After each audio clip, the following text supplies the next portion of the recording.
আসসালামু আলাইকুম প্রিয় শিক্ষার্থী বন্ধুরা, আশা করি তোমরা সবাই ভালো আছো, সুস্থ আছো। আমি আল্লাহর রহমতে ভালো আছি। আমি তোমাদের গত ক্লাসে অনুশীলনী 7.2 এর 1 থেকে 5 নম্বর অঙ্ক পর্যন্ত সমাধান করেছি। আজ আমি 6 নম্বর অঙ্ক থেকে সমাধান করব। আমরা প্রথমে অঙ্কটা পড়ব। 6 নম্বর অঙ্কটা বলছে তিনটি ক্রমিক স্বাভাবিক সংখ্যার সমষ্টি 63 হলে সংখ্যা তিনটি বের করো। তিনটি ক্রমিক স্বাভাবিক সংখ্যা, আসলে ক্রমিক সংখ্যা, ক্রমিক মানে পরপর সংখ্যাগুলো। স্বাভাবিক সংখ্যা কোনগুলো? 1 2 3 4 5 6। তাহলে তিনটি ক্রমিক স্বাভাবিক সংখ্যা, সেই ক্ষেত্রে যদি প্রথম সংখ্যাটি 2 হয়, পরবর্তী ক্রমিক সংখ্যা হবে 3, তার পরবর্তী ক্রমিক সংখ্যা 4। আর এখানে তিনটি স্বাভাবিক ক্রমিক সংখ্যার কথা বলছে। এখানে তো আমাদের উল্লেখ করে জানা নেই যে কোন সংখ্যাটা প্রথম সংখ্যাটা। সেই ক্ষেত্রে এক্ষেত্রে আমরা প্রথমেই মনে করে নেব যে প্রথম ক্রমিক যে সংখ্যাটা সেটা x মনে করব। সেই ক্ষেত্রে আমরা লিখব, মনে করি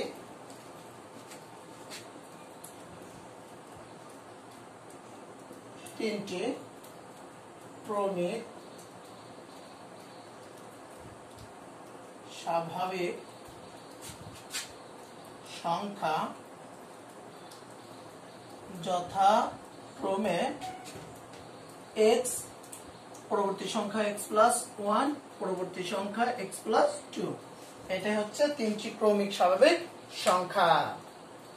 আচ্ছা, এখন আমাদের প্রশ্নের শর্ত মতে বলছে যে তিনটি ক্রমিক সংখ্যার সমষ্টি 63। আচ্ছা, তাহলে আমরা প্রশ্ন লিখব প্রশ্ন মতে তিনটি ক্রমিক স্বাভাবিক সংখ্যার সমষ্টি, অর্থাৎ x+1 প্লাস x+2 ইকুয়াল 63। তাহলে এখন সমাধান করব। দেখো, সমাধান করি। x x x 3x 1 + 2 + 3 equal to 63। আচ্ছা, বা 3x ইকুয়াল টু 63 মাইনাস 3, এ পাশে +3, বিপরীত পাশে গেলে সমান চিহ্নের বিপরীত পাশে গেলে -3, বা 3x 60, 3x ইকুয়াল 16, বা তাহলে দেখো x ইকুয়াল টু 60 ভাগ হচ্ছে 3 ইকুয়াল টু কত দাঁড়াবে? 20, অর্থাৎ x এর মানটা 20 দাঁড়াবে। আচ্ছা, তাহলে আমরা লিখতে পারি অতএব প্রথম সংখ্যাটি, দেখো প্রথম স্বাভাবিক যে সংখ্যাটি সেটা কত হবে? x ইকুয়াল টু মান কত? 20। দ্বিতীয় সংখ্যাটি x+1 ছিল, তাহলে x এর মান কত? x এর মান কত? 20 + 1 ইকুয়াল 21। তৃতীয় সংখ্যাটি কত? x+2, x এর মান কত? 20 + 2 ইকুয়াল টু 22। তাহলে আমাদের অ্যানসার লিখব। অ্যানসার কি লিখব? প্রথম সংখ্যাটি 20, দ্বিতীয় সংখ্যাটি 21, তৃতীয় সংখ্যাটি 22। এভাবে আমাদের অ্যানসার। প্রথম সংখ্যাটি 20, দ্বিতীয় সংখ্যাটি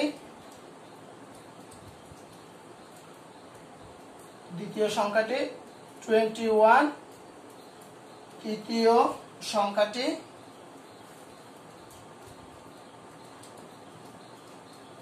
তৃতীয় সংখ্যাটি 22। এটাই হবে আমাদের অ্যানসার।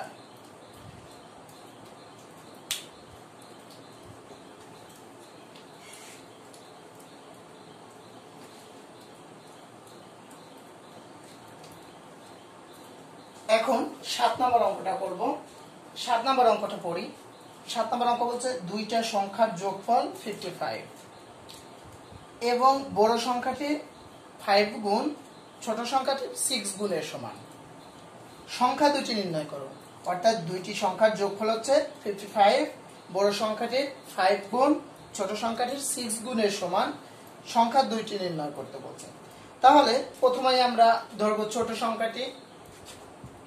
দেখো, মনে করি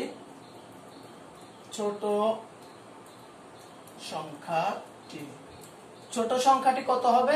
x হবে। ঠিক আছে, প্রথমে ধরবো ছোট সংখ্যাটি x। তাহলে দেখো বড় সংখ্যাটি কত দাঁড়াবে? বড় সংখ্যাটি দাঁড়াবে 55 মাইনাস x। দেখো কারণ কি? কারণ দুইটা সংখ্যার যোগফল ছিল 55, একটা সংখ্যা যদি x হয় অপর সংখ্যাটি 55 মাইনাস x। আচ্ছা, তারপর দেখো এখন আমাদের শর্তে কি বলছে। শর্ত মতে বা প্রশ্ন মতে দেখো প্রশ্ন মতে কি বলছে? বলছে বড় সংখ্যাটির 5 গুণ ছোট সংখ্যাটির 6 গুণের সমান। বড় সংখ্যাটির 5 গুণ ছোট সংখ্যাটির 6 গুণের সমান। তাহলে বড় সংখ্যাটির 5 গুণ, বড় সংখ্যা কত? 55 মাইনাস x ইকুয়াল টু ছোট সংখ্যাটার 6 গুণের সমান। ছোট সংখ্যাটি x, 6 গুণ মানে 6x। আচ্ছা, এখন দেখো এখন আমাদের সংখ্যা দুইটা বের করতে হবে। বড় সংখ্যাটির 5 গুণ, দেখো বড় সংখ্যাটির 5 গুণ, এখানে বড় সংখ্যাটির 5 গুণ ইকুয়াল টু ছোট সংখ্যাটির 6 গুণ, অর্থাৎ 55 minus x multiply 5 equal 6x। আচ্ছা, বা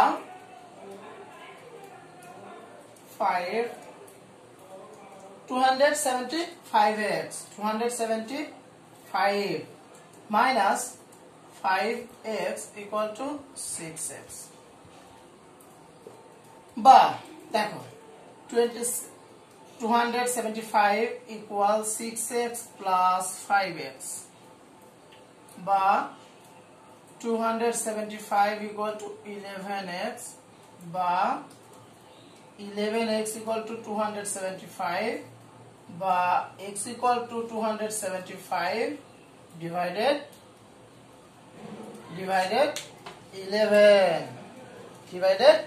11। এখন হচ্ছে দেখো 275 ভাগ হচ্ছে 11, তাহলে দেখো দাঁড়াবে কত? আমাদের দাঁড়াবে হচ্ছে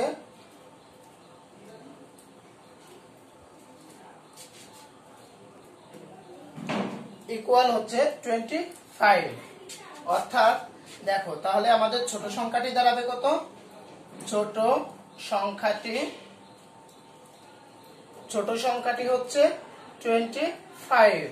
তাহলে বড় সংখ্যাটি কত হবে? 55 মাইনাস 20 মাইনাস x। এখন দেখো 55 মাইনাস x এর মান কত? 25 ইকুয়াল টু 30। দেখো তাহলে ছোট সংখ্যাটি 25 আর বড় সংখ্যাটি 30, এটাই হবে আমাদের অ্যানসার। অঙ্কগুলা খুবই সহজ, তোমরা একটু দেখবা এবং পড়বা। এখন আমরা 8 নম্বর অঙ্কটা সমাধান করব। 8 নম্বর অঙ্কটা পড়ো তোমরা। দেখো 8 নম্বর অঙ্কে বলছে গীতা, রিতা ও মিতার একত্রে 180 টাকা আছে। রিতার চেয়ে গীতা 6 টাকা কম এবং মিতার 12 টাকা বেশি আছে। কার কত টাকা আছে? তার মানে তিনজনের একত্রের টাকা হচ্ছে 180 টাকা।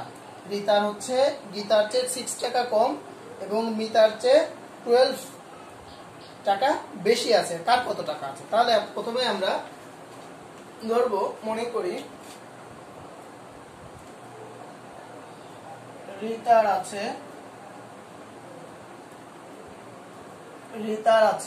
কত টাকা আছে? মনে করি x টাকা। এখন দেখো রিতার আছে কত? x টাকা। তারপরে বলছে রিতার চেয়ে গীতার 6 টাকা কম। তাহলে রিতার চেয়ে গীতার, তাহলে গীতার আছে 6 টাকা কম, x মাইনাস 6 টাকা। তাহলে রিতা আর গীতারটা হলো এখন হচ্ছে মিতার। তারপরে বলছে রিতার চেয়ে গীতার 6 টাকা কম ও মিতার 12 টাকা বেশি আছে। তাহলে হচ্ছে মিতার আছে x প্লাস 12 টাকা। এখন দেখো, এখন আমরা প্রশ্ন মতে লিখবো হচ্ছে প্রশ্ন মতে প্রশ্ন মতে কি লিখতে পারি, তিনজনের যে টাকার সমষ্টি সেটা কত 180 টাকা। তাহলে তিনজনের টাকার সমষ্টি x plus x minus 6 plus x plus 12 equal to 180। তিনজনের টাকার সমষ্টি 180। তাহলে দেখো এখন সমাধান করব। x plus x plus x অর্থাৎ 3x, 6 প্লাস মাইনাস 6 প্লাস হচ্ছে 12 প্লাস 6 ইকুয়াল টু 180, বা 3x প্লাস 180 মাইনাস 6 বা 3x ইকুয়াল টু 174, বা 3 বা x equal 174 divided 3, 174 divided by 3 equal 58। তাহলে দেখো অতএব রিতার আছে কত x ইকুয়াল 58 টাকা। গীতার কত x মাইনাস 6 অর্থাৎ 58 মাইনাস 6 ইকুয়াল 52 টাকা। তারপর হচ্ছে মিতার আছে x plus 12, 58 plus 12 equal to 70 টাকা। 70 টাকা। তাহলে দেখো অ্যানসার কি হবে, রিতার আছে 58 টাকা, গীতার আছে 52 টাকা, মিতার আছে 70 টাকা। এটাই হবে আমাদের 8 নম্বর অঙ্কের অ্যানসার, সমাধান অ্যানসার। আচ্ছা, এরপর আমরা 9 নম্বর অঙ্কটা করব।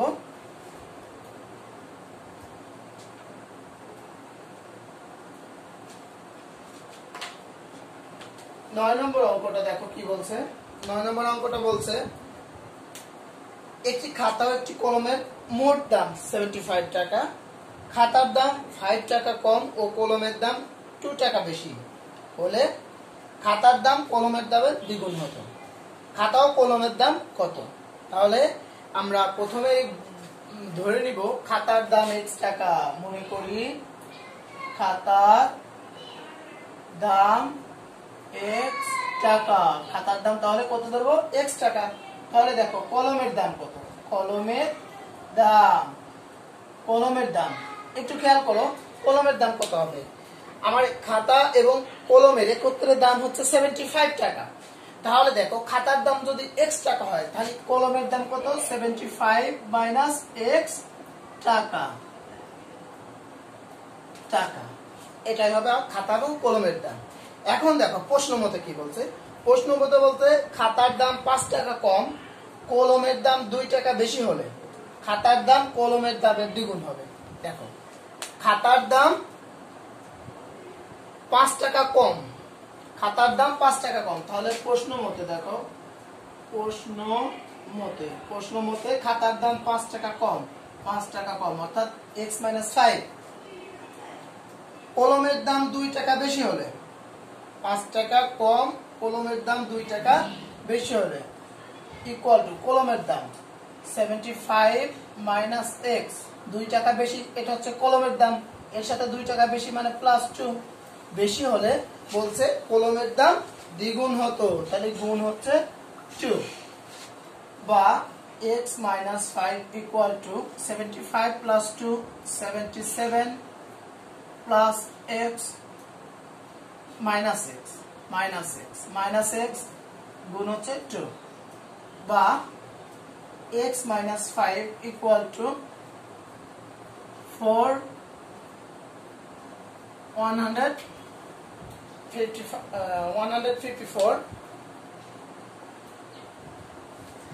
মাইনাস 2x, বা x এই মাইনাস 2x টা এপাশে আনলে প্লাস 2x, 154 মাইনাস 5 টাকে এপাশে আনলে প্লাস 5, বা 3x equal to 159 বা x equal to 159 ভাগ হচ্ছে 3 equal 53 equal 53। তাহলে দেখো, তাহলে খাতার দাম এখন কত পেলাম? খাতার দাম কত হচ্ছে? x equal 53 টাকা।